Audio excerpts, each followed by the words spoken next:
welcome back to our Facebook Live.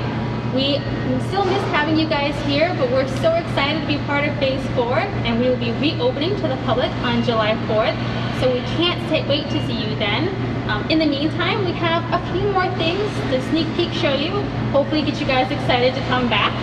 So we're going to be talking about some nighttime dwellers here. We have our samurai squirrelfish here, and you'll notice they have very large eyes.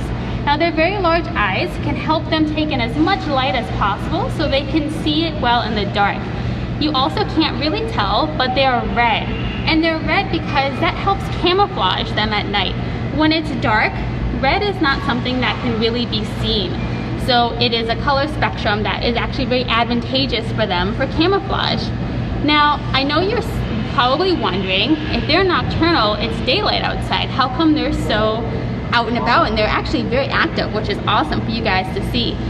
Now, the back of this exhibit, we actually have completely enclosed in a dark black curtain to keep it really dark in here. And we have a red light just so you guys can see them. But when it's nighttime for us, a white light actually turns on behind this exhibit, and it's daytime for them. So that's when they hide in all that rock work that you see here. They like to hide in caves, on reefs, and other tropical areas. So they're hiding they're not very active at night for us because they think it's daytime. And then when it's daytime for us, they think it's night, and they come out, they see what's up, they pick into the rocks, they get all their food. They mostly eat carnivorous food, so they eat a lot of meaty objects. They're very, very calm, social, peaceful fish. So you'll notice there is another fish in there, it's a Pajama Cardinal, and they're very calm with them, and they're very interactive to the guests. So is he called a Pajama Cardinal because he's nocturnal as well? That is actually, I didn't think about that, but you're right. No, and it's hard to tell because of the lighting, but his coloration, it actually looks like he's wearing pajamas. So the back half is kind of like a polka dotted color, and then it looks like he has a waistband, and then his top part looks like he's wearing a shirt. But that's actually great, you know. He's wearing pajamas in a nocturnal environment.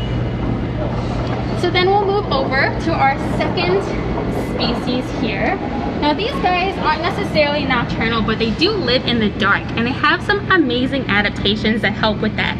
So if you haven't noticed already, there's something kind of unusual about these fish, and that's that they don't have any eyes. They are blind cavefish. They're actually Mexican blind cavefish. They're found in Mexico and in Texas, and they actually are part of a group. There's two different groups. One is a surface group of the same species, and then there's the kind that live in the cave. Now what's interesting is the ones that live on the surface, they're the same size, they eat the same food, they're omnivores, which means they can eat both plants and animals, but they actually have their eyes.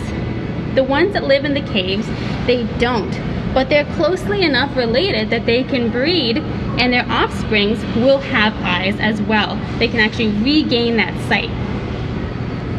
Really cool. Now, I'm sure you're wondering, but why don't they have eyes? Well, there's a couple of different theories, and researchers think that it's a combination of a bunch of different factors.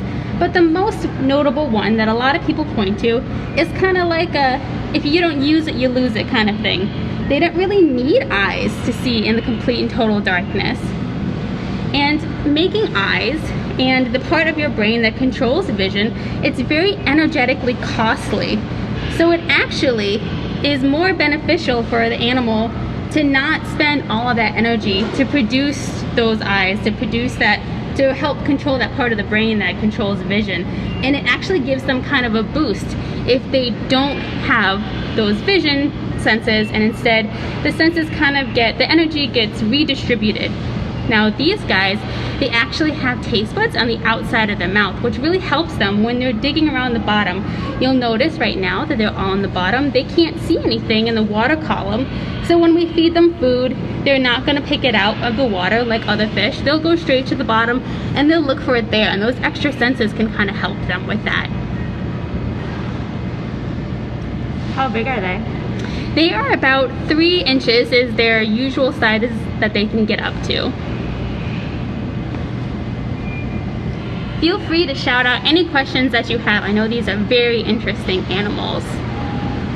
How deep, so they're in caves, are they also pretty deep in the ocean, or does it doesn't matter how deep it is? So I don't know the exact depth offhand, but they are pretty deep. They're not like hundreds and hundreds of feet deep, but they can get pretty deep. Remember, they can commingle with that surface population.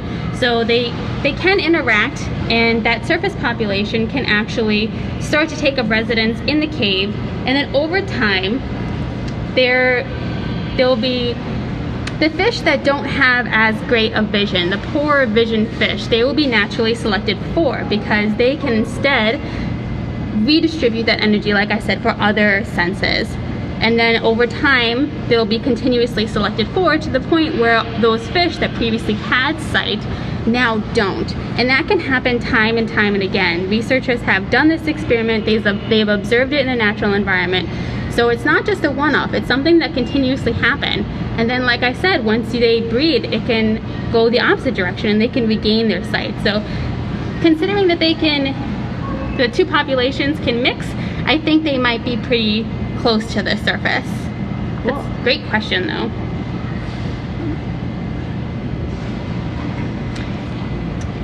Do they need any kind of, other than the lighting and stuff like that, do they need any other different care than fish that would not necessarily dwell in the dark?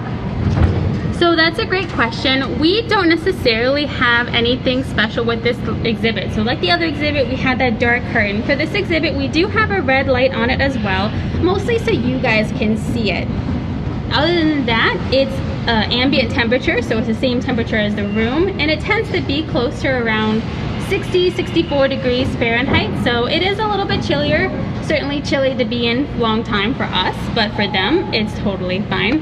And they are near those tropical areas, so even though they're in caves, it is a little bit warmer. It's not as cold as you might think of as a typical cold environment. But this is a great exhibit when we think about enrichment, because there's not the usual enrichment that we can do for some of the other fish. We can't change the lighting or necessarily have something floating. It's not really going to affect their behavior.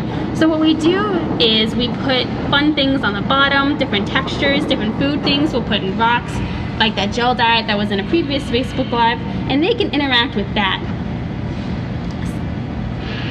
So it's a lot of fun for us, both to interact with them and to try and think of innovative ways to interact with such a different and unique species. It really pushes us out of our comfort zone, which is wonderful to see here. Is there any other questions? No. All right, well, I think that's it for our nighttime dwellers. We look forward to having you guys back in phase 4, and we hope to see you soon. Have a great afternoon.